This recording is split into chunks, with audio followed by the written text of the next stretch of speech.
Siempre supe que había una grieta en mí. No era una grieta como las de las paredes, que se pueden señalar con el dedo y decir, ahí está. No sangraba ni dolía al tacto. Era más bien una fractura interna, una falla geológica en el alma que, aunque invisible, dictaba cada temblor de mi existencia. La sentía en cada decisión que tomaba desde el miedo, y no desde la fe. En cada relación donde yo misma me hacía pequeña para que la otra persona se sintiera grande.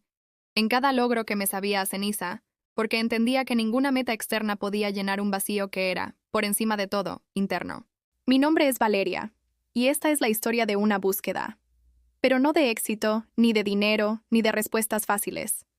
Es la búsqueda de una verdad que fuera capaz de sanar esa grieta. Y para que puedas entenderla, necesito llevarte al lugar donde todo comenzó, la casa de mi infancia.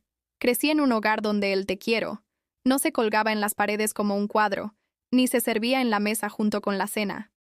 Era un lujo de contrabando, un bien tan escaso que solo aparecía en momentos de tregua, como si fuera una bandera blanca en medio de una guerra silenciosa. Los abrazos se daban con rigidez, casi por compromiso, y las palabras de afirmación se las llevaba el viento antes de que pudieran anidar en el corazón. Mi padre era un fantasma que habitaba entre cuatro paredes. Ahora sé que era un hombre bueno, pero estaba ausente. Su cuerpo estaba allí, pero su espíritu vagaba perdido entre cuentas que no cuadraban y decepciones que nunca se atrevió a nombrar. Llegaba a casa con el olor a calle impregnado en la ropa y se fundía con el silencio del salón. Era como tener un mueble que respiraba, pero que no hablaba, ni veía, ni sentía. Mi madre, por otro lado, era una guerrera cansada, que luchaba cada día por poner comida en la mesa y un poco de orden en nuestro caos. Su amor era práctico, se manifestaba en platos limpios, ropa planchada y deberes revisados. Pero esa guerra constante la había agotado tanto que no le quedaban reservas para las batallas del corazón. Su cariño era un territorio en disputa, y yo, sin saberlo, era una soldado más en su ejército, pidiendo unas provisiones emocionales que ella simplemente no podía darme. En medio de ese paisaje emocionalmente árido, ocurrió el evento que, sin que yo lo supiera, selló mi destino. Lo recuerdo con un dolor que todavía hoy, tantos años después, se siente vivo. Era el día de mi 7º cumpleaños.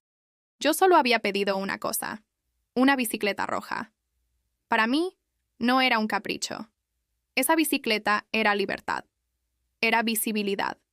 Era la prueba de que yo era vista, de que era importante, de que era amada. La veía en mis sueños. Yo, pedaleando con todas mis fuerzas, sintiendo el viento en la cara, secando esas lágrimas que en la vida real nunca me permitía llorar. Llegó el gran día. Recuerdo el sol de la mañana iluminando las motas de polvo que flotaban en el aire de la sala. Mi corazón latía como un pajarito atrapado en una jaula, lleno de expectativa. Pero cuando entré, en el centro de la habitación no había ninguna bicicleta, solo un pastel pequeño y un oso de peluche que ya estaba algo desgastado. Sonreí, di las gracias con una dulzura ensayada. Abracé el oso como si fuera el tesoro más grande del mundo.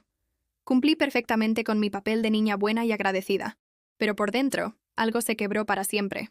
No fue tanto la decepción por no tener el regalo que esperaba, sino el mensaje que se grabó a fuego en mi alma en ese instante. No vales el esfuerzo, no eres suficiente. Esa herida se convirtió en la arquitecta silenciosa de mi vida. Diseñó mis amistades, mis relaciones con hombres emocionalmente inaccesibles, mis inseguridades más profundas. Cada vez que conseguía un ascenso en el trabajo, sentía que había sido un error del sistema.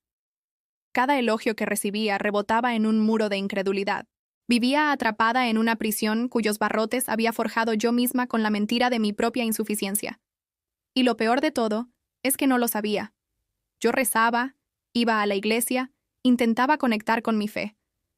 Pero las palabras que escuchaba sobre el amor incondicional de Dios se estrellaban una y otra vez contra aquel muro que se construyó en mi infancia. ¿Cómo iba a creer que un Dios en el cielo me amaba incondicionalmente, si las personas que se suponía que más debían amarme en la tierra no habían podido hacerlo de la forma en que yo lo necesitaba? Esta es la primera piedra de mi historia, el origen del desierto. Porque antes de que algo nuevo pueda florecer, primero hay que entender la calidad de la tierra que tenemos. Y la mía, yo no lo sabía, pero estaba envenenada. La pregunta que me atormentaría durante años era: ¿Cómo se puede sanar una herida que ni siquiera sabes que tienes? Años después descubrí la respuesta. No se trataba de esforzarme más por ser suficiente para los demás. Se trataba de algo mucho más radical. Una grieta como esa no se queda quieta, sino la enfrentas, echa raíces profundas y empieza a diseñar tu vida sin que te des cuenta. Esa herida de la infancia comenzó a construir escenarios donde yo era la actriz principal en una obra de teatro que nunca quise protagonizar. Mi adolescencia fue el primer acto de esa obra. Mientras mis amigas soñaban con primeros besos y amores de verano, yo solo tenía un anhelo: validación, ser elegida, que alguien por fin me señalara y dijera: tú eres la importante. Y entonces llegó él. Se llamaba Diego, el chico popular, el inalcanzable, el que era un experto en desaparecer, un maestro de la ausencia. Sus mensajes eran como pequeñas islas en un océano infinito de silencio. Mis amigas me lo advertían constantemente. Valeria, date cuenta, él no te valora. Y yo siempre respondía lo mismo. No lo entienden. Es que tiene muchos problemas. La realidad es que no estaba defendiendo a Diego. Estaba defendiendo mi herida. Inconscientemente, yo reconocía en su ausencia el territorio familiar de mi padre. Había una parte de mí que creía que si lograba que él se quedara, que si lograba que él me eligiera, entonces la niña de la bicicleta roja por fin sería sanada. Estaba repitiendo el mismo patrón, una y otra vez. La universidad no fue diferente. Elegí estudiar diseño gráfico, no por una pasión arrolladora, sino por un miedo paralizante al fracaso. Pensaba que era una carrera segura. Ya en el mundo laboral, me convertí en una adicta a los elogios. Mi estado de ánimo era una montaña rusa que subía y bajaba según la opinión de los demás. Un buen comentario de mi jefe me hacía sentir en la cima del mundo. Una pequeña crítica me hundía en la miseria por días. Luego llegó Marco. Aparentemente, el hombre perfecto. Atento, cariñoso, presente. Pensé, este es diferente. Con él, todo será distinto.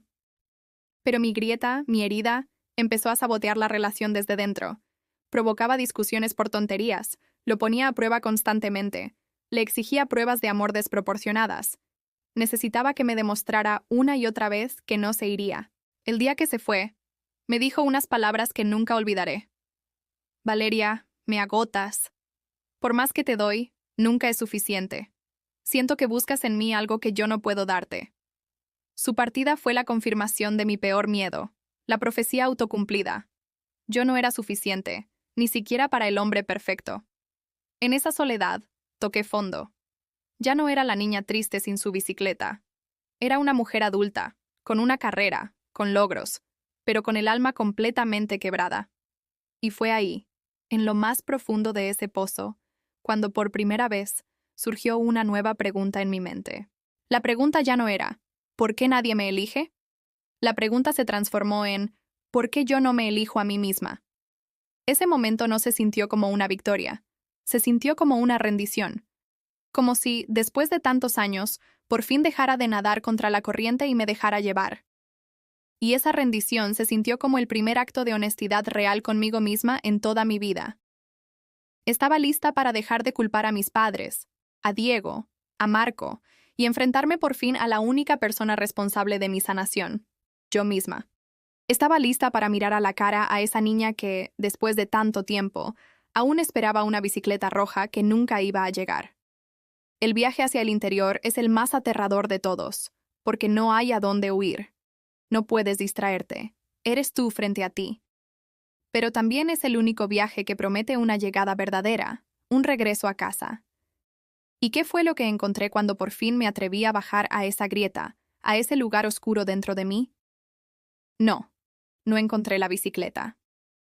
Encontré algo mucho, mucho más valioso. Esta historia no termina aquí. De hecho, lo más transformador está por comenzar. El viaje de Valeria hacia la sanación es el que muchos de nosotros, en el fondo, anhelamos emprender. ¿Logrará sanar a esa niña de 7 años que aún vive dentro de ella? ¿Qué herramientas encontrará en lo profundo de su grieta? ¿Es posible reescribir una vida entera? Si esta historia ha resonado contigo, si ha tocado alguna fibra de tu propio ser, te pido que escribas continuar en los comentarios. Cada palabra es una voz que se suma y dice, sí, esta búsqueda importa. Y si conoces a alguien que necesite escuchar este mensaje, comparte este video. Porque la transformación no es un destino al que se llega, es un camino que se recorre. Y en este canal lo caminamos juntos. Gracias por estar aquí.